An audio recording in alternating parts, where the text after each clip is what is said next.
Ang programang ito ay rated SPG. Striktong patnubay at gabay ng magulang ang kailangan. Maaaring may masiselang tema, lengguwahe, karahasan, sexual, horror o droga na hindi angkop sa mga bata.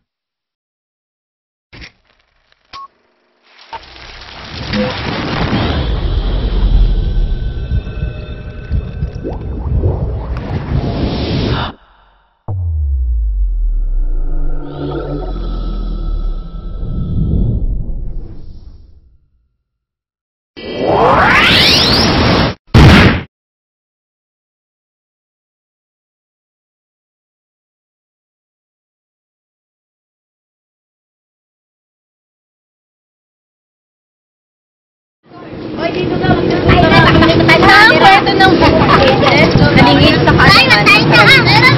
Ito ang kwento ng isang badyaw. At ito ang aming reporter's notebook. So ito ang lugar nila badyaw. No? Tara ating kausapin sila kung paano ba sila nakakapagluto dito. Kung paano sila yung araw-araw na pamumuhay nila dito. Halika! Badyaw! Ay, tuloy! Badyaw, magandang araw po! Ako po yung nanay ko, at si Nanay Emily. Si Nanay Emily. Si Nanay Emily, ang nanay ni Badyaw. Tuloy! Bali, Nay! Saan kayo nag-ano dito? Naglalaba? Yan po, sa loob, bisan dito. Pero okay naman yung paano yung pagluluto? Yan po, may kusina nito. May igib kami. Ayun po yung maliit na nandun. Yun po. Yung pong igib nyo, saan po kayo nag-igib?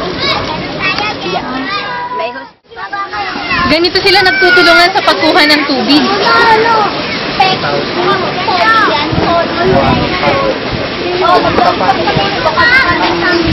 Bili na!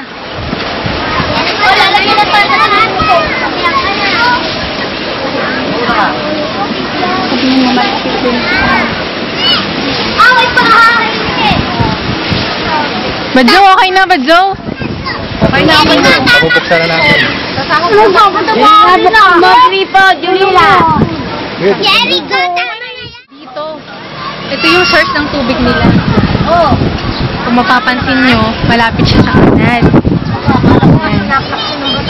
Pero nanggagaling naman daw yan sa gripo. Yun nga lang, ganyan yung itsura. Yun, itong hose na to, yan, dire-diretso yan sa kanilang bahay. Tapos, yun na yung source ng tubig. Nagbabayad kami. Nagpapadeliver ko ng tubig. Kami na lang po naigit. Ano yung poso? Yung hindi ganun? Ano po yung grito? Yun din ginagamit sa pang Yung kapatid ko po yung kakasama. pinapakuluan yung tubig. Sobrang dumi po ng tubig. Meron pa po mga kabataan na so marami pong sakit na maaring makuha dito. Isipin nyo na lang po kung ano mga sakit na maaring nyo lang makuha. Bag! Jericho! Ito mo.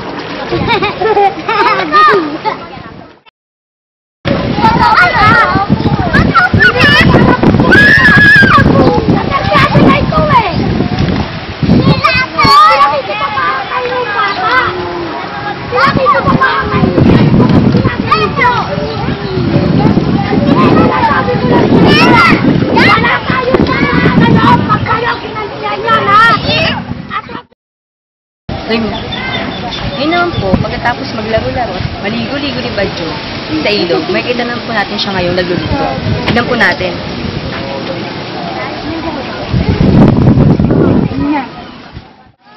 Kanin nyo?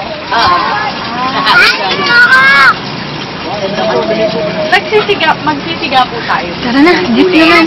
Bigyan mo na may 100. Okay, pwede.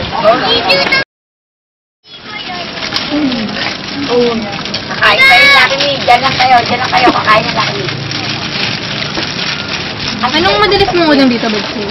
Ito, minsan nagtatanim dyan ng, may kapungan tayo dyan na hindi ba? Talbo. Dahil siya kakamutin ka. Oh, yeah. Tapos pag Walang ulam. Dito si Badyaw ngayon, naghahanda siya ng pagkain para sa kanyang mga kapatid tsaka nanay niya. Badyaw, saan mo ba kinuha yung tubig niya? Yung kanina, yung galing dun sa host. Ah, yung galing dun sa Oo, yan. Yan na rin. Dyan na rin kami umiinom ng tubig. Tapos, yung pagliligo nyo, saan kayo nakuha? Yun lang. Yun na. Yan. Yeah, Huwag ka na nagyan sa Sa ilog. Pero dito sa ilog nyo, dito ba? Anong ginagawa nyo doon? Naliligo ba kayo? Naglalaba din? Yung bata, naliligo dyan. Pero yung mga bata na ngayon, pero minsan kasi may mga dyan na rin may mga bata ka nakikita dyan sila nagdudumi. Radyo na rin. Dyan sila dumudumi. Kumpleto na ba? Kumpleto na? Okay na. Isa na lang para sa maliit. Hindi, okay na to. Okay na po. Oo. Go, kumain ka na. Sige po, kayo na lang po. Meron pa pong natira dito. Nay, kumain na ako kanina eh. Kumain na.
Sundan natin. Let's go follow the Philippine background. Dito na tayo. Dito ka na magtatrabaho simula ngayon. Opo. Dito pala yun. Ayos dyan. Pero masarap yung tubig niyo doon, no? Siyempre, deep well yun eh. Ganun po kasi yung iniinuman din namin sa amin. Kaya po lang muna kayo. Ate, sakit na yung sabi ko. Andun yung CR. Meron ba doon? Sige. CR mo na ako, Sige. Sakit eh. Isan mo lang, sakit saan ko eh. Bilis-bilisan mo Madami ng customer. Sige. Sige.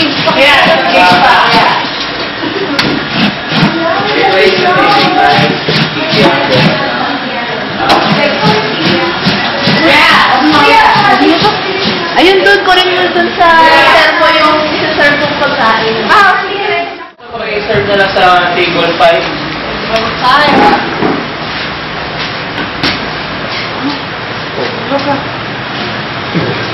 Hindi naman nila nakakita.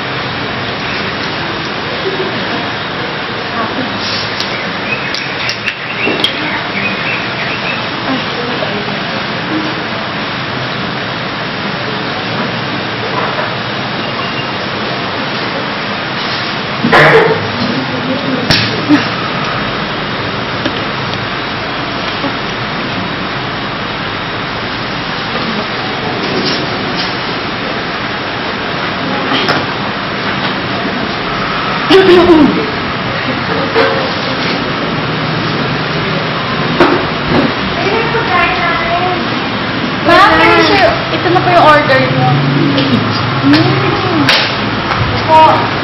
Order kami. Naman dito sa resto.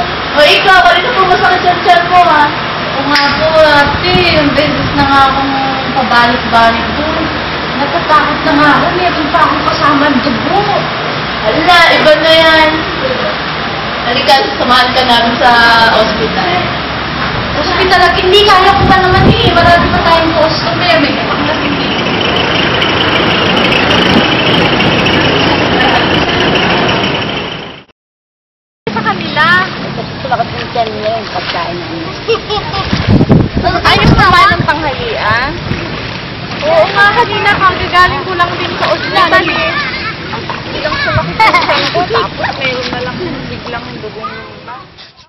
Ngayon sa ospital, kung saan ay sinugod si Badjo. Nakadahilanan siya'y nakaramdam ng pagdudumi na may kasamang dugo at sumakit ang kanyang tiyan. Sa tingin mo, ano kaya nangyari sa kanya? Oo nga eh. Alam mo, para malinawan natin yan, tayo kakausap ng eksperto. Good afternoon po, Doc. From Reporter's Notebook po kami. Tatanong po sana namin kung ano po nangyari kay Badjo. Good afternoon din. Bali yung kay Badjo, yung kaso niya, ganito kasi nangyari doon. Ang Entamoeba histolytica ay nagsisimula bilang isang free living cyst na pumapasok sa bituka ng isang tao. Pag ito ay pumasok sa kanyang bituka, ito ay maninirahan ng pansamantala at magdi-divide ito. Pag ito ay nag-divide, magiging isa ulit itong panibagong cyst at ito naman ang siyang lalabas muli sa katawan ng tao. So, ganun yung nangyari sa kay Badjo. Dok, ano po ba yung nangyayari sa taong may amoebiasis? Kasi kadalasan ng mga taong may amoebiasis ay nagkakaroon ng dysentery. Para mas maintindihan niyo palalo, ganito kasi nangyayari. Ang Entamoeba histolytica ay isang parasitic amoeba na namumuhay sa bituka ng tao. Kadalasan, ang pagkakaroon ng Entamoeba histolytica sa bituka ay nagiging daan para magkaroon ang pasyente ng dysentery. Ang dysentery naman ay ang pamamaga ng bituka na nagdudulot ng pagtatay at mas malala ay pagkakaroon ng dehydration. Nagsisimula ito sa pananakit ng tiyan at bigla na rin nagkakaroon ng pagkahilo. At ang mas malala sa lahat ay panunuyo ng balat kasama na rin ng labi. So ngayon, alam niyo na kung ano yung dysentery at dehydration. Kaya kung mapapansin niyo, si Badjo ay dumumi ng may dugo. Kaya yun. Huling tanong na lang po, Doc. Saan po kaya nakuha ni Badjo ang sakit na ito? Ang sakit na Entamoeba histolytica, kadalasan nakukuha yan sa pagkain o sa tubig. Para mas maintindihan niyo palalo, ito tingnan niyo to. Ang Entamoeba histolytica ay nakuha sa pagkain at sa tubig. Ito ay kadalasang nakuha kapag ang tao ay naka-ingest ng kontaminadong pagkain, pati na rin kapag nakainom ng maraming tubig. Ito rin ay pwede makuha sa paglangoy sa kontaminadong tubig. So ngayon, alam niyo na kung saan nakuha ang amoebiasis. Sa tingin ko, nakuha ni Badjo kasi nga sa pag-inom niya ng maraming tubig.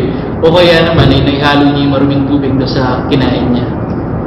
Ganun po pala, Dok. Ano naman po yung gamot para sa amoebiasis? Ang binibigay namin sa taong may amoebiasis ay nitronidazole. Paano po kaya, Doc, makakaiwas ang publiko sa pagkakaroon ng amoebiasis? Maganda yan, tanong mo actually. Mas maganda sana bago pa magkaroon ng amoebiasis ang isang tao, mas maganda kung maiiwasan na kagad ito. At upang maiwasan ito ay sana ay mag-practice sila ng proper hygiene, hand washing, tsaka lalo-lalo na yung ihalo nilang tubig sa kanilang inumin tsaka sa pagkain ay sana ay malinis. Yun. Sige po, Dok. Maraming salamat po. Kasi walang anuman. Sa isang buong araw na pagsubaybay natin sa buhay ni Badjo, marami tayong nalaman. At meron din tayong sakit na natutunan. Ito ang amoebiasis. Kasamang sanhiyan yung hindi paghugas ng kamay kagaya ng pagkain. Tama. At dahil dyan, yan ang aming ulat dito sa The Reporter's Notebook.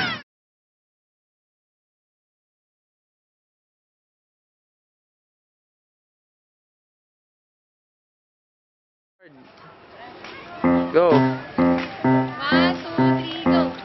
Amoebiasis!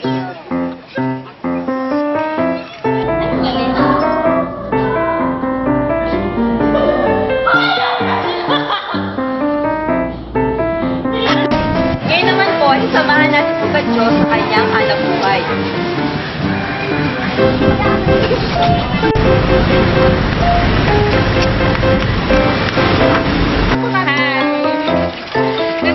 Halika, sundan natin ang buhay ng isang badyaw. Pagiging isang free-living. Sa isang araw sa pagsunod sa singarity.